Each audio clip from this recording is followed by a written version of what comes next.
सूत्रों के मुताबिक सरकार का प्रदर्शनकारी डॉक्टर्स को सीपीए के लिए समिति बनाने का प्रस्ताव, लेकिन हड़ताल खत्म होने पर ही आएगा अधिनियम। देश भर में डॉक्टर्स का प्रदर्शन, कहा केंद्र और पश्चिम बंगाल सरकार एक दूसरे को कर रही ब्लेम। हम पहले महिला फिर डॉक्टर, नहीं मिल रही सुरक्षा। देश भर में अलग अलग जगहों पर डॉक्टर्स और अस्पताल कर्मचारियों का प्रदर्शन, कई शहरों में निकाला गया कैंडल मार्च। सुप्रीम कोर्ट से कोलकाता रेप और हत्या मामले में स्वतः संज्ञान लेने की मांग, 2 वकीलों ने चीफ जस्टिस को लिखी चिट्ठी। कोलकाता रेप मर्डर मामले में सीबीआई की जांच तेज, सूत्रों के मुताबिक पीड़ित परिवार के बयान के आधार पर पूर्व प्रिंसिपल से सवाल। सीबीआई की जांच का दायरा बढ़ा, वारदात के वक्त अस्पताल में तैनात गार्ड्स से सीबीआई की पूछताछ जारी। सूत्रों के मुताबिक सीबीआई टीम ने रिक्रिएट किया क्राइम सीन, कुछ डॉक्टर्स और छात्रों के दर्ज होंगे बयान, अस्पताल में गैरकानूनी गतिविधियों की जांच होगी। सीबीआई ने पीड़ित परिवार सहित 10 से ज्यादा लोगों के बयान दर्ज किए हैं। सूत्रों के मुताबिक जांच के रडार पर कोलकाता पुलिस के भी लोग। कोलकाता पुलिस ने कहा प्रदर्शनकारियों के हिंसक होने की नहीं थी उम्मीद, पुलिस कमिश्नर ने कहा हम किसी को नहीं बचा रहे। कोलकाता पुलिस के कमिश्नर ने कहा अस्वाभाविक मौत दर्ज करने का मतलब ये नहीं कि पुलिस अपराध को बता रही आत्महत्या, देश की हर जांच एजेंसी अपनाती है यही मानक प्रक्रिया। कोलकाता पुलिस का दावा, बहुत सारी फैल रही अफवाहें, हमने परिवार को नहीं कहा कि पीड़िता ने आत्महत्या की। कोलकाता के आरजीकर मेडिकल कॉलेज और अस्पताल में तोड़फोड़ का मामला, पुलिस ने 25 लोगों को गिरफ्तार किया। आरोपी के घर के पास रहने वाले रिश्तेदार खुद को बताने लगे हैं उसके पड़ोसी, कहा आरोपी संजय था शराब का आदी, पत्नी से रोज करता था झगड़ा। कोलकाता मामले के आरोपी संजय रॉय की बहन ने कहा उसके अपराध की उसको सजा मिलनी चाहिए, सबसे बड़ा दुख आखिर भाई ने इतना गंदा काम क्यों किया।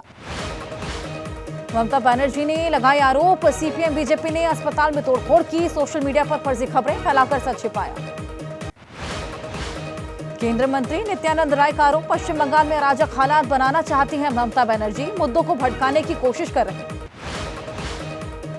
बीजेपी के राष्ट्रीय पदाधिकारियों की बैठक में 4 राज्यों के विधानसभा चुनाव की रणनीति पर मंथन होगा। हरियाणा चुनाव को लेकर पीएम मोदी की अगुवाई में बैठक, राजनाथ शाह, नड्डा और मनोहर लाल खट्टर मीटिंग में शामिल हुए। विधानसभा चुनाव से पहले कांग्रेस में बड़ा फेरबदल, केशव महतो कमलेश को झारखंड तो तारिक हमीद कर्रा को बनाया गया जम्मू कश्मीर का प्रदेश अध्यक्ष। महाराष्ट्र कांग्रेस में भी हुआ बदलाव, मुस्लिम चेहरे को दी गई अहम जिम्मेदारी, सैयद मुजफ्फर हुसैन बनाए गए प्रदेश कार्यकारी के अध्यक्ष।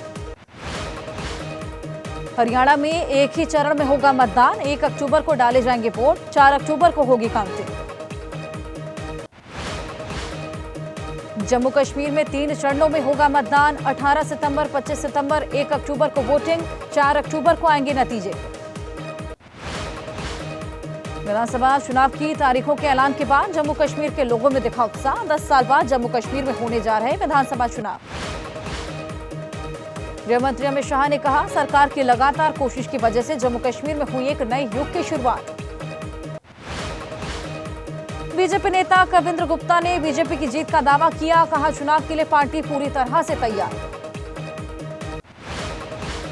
विधानसभा चुनावों को लेकर बोले कांग्रेस नेता पवन खेड़ा, कहा इन चुनावों में डूबने वाले हैं मोदी सरकार का सूरज। हरियाणा के पूर्व मुख्यमंत्री भूपेंद्र हुड्डा ने कहा कांग्रेस तैयार, हरियाणा के लोग भी कांग्रेस को सत्ता में लाने के लिए कस चुके हैं कमर। दिल्ली के पूर्व डिप्टी सीएम मनीष सिसोदिया की पदयात्रा जारी, यात्रा के दौरान आम लोगों से कर रहे मुलाकात। महाराष्ट्र विधानसभा चुनाव को लेकर महाविकास अघाड़ी का महामंथन, उद्धव ठाकरे बोले सीटों के बंटवारे पर नहीं है कोई विवाद। एमबीए की मीटिंग में सीएम फेस को लेकर उद्धव ठाकरे का बयान, शरद पवार और पृथ्वीराज चौहान जिसे चेहरा बनाएंगे उसे समर्थन।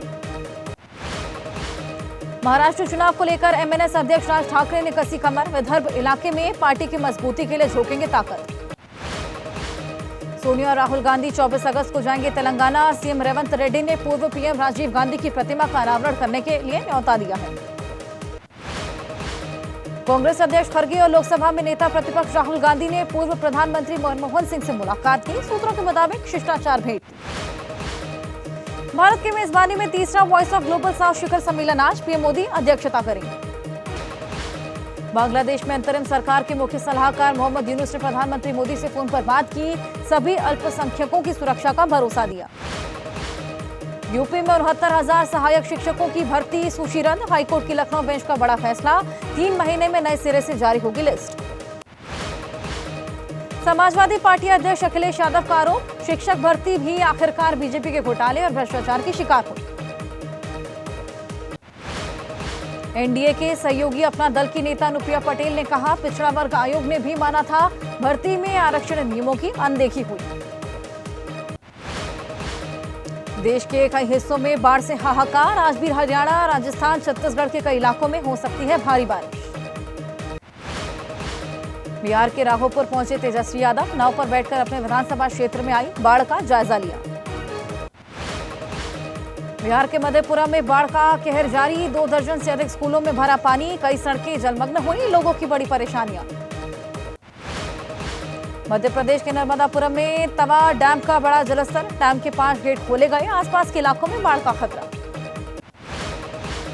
मध्य प्रदेश के शिवपुरी में उफान पर सिंध नदी, नदी में फंसे बाइक सवार मां बेटे, आसपास मौजूद लोगों ने नदी में कूदकर दोनों की जान बचाई। जयपुर के फागी तहसील में बांध टूटने से मचा कोहराम, स्कूलों में फंसे 37 बच्चों और 6 स्टाफ को एसडीआरएफ की टीम ने बचाया।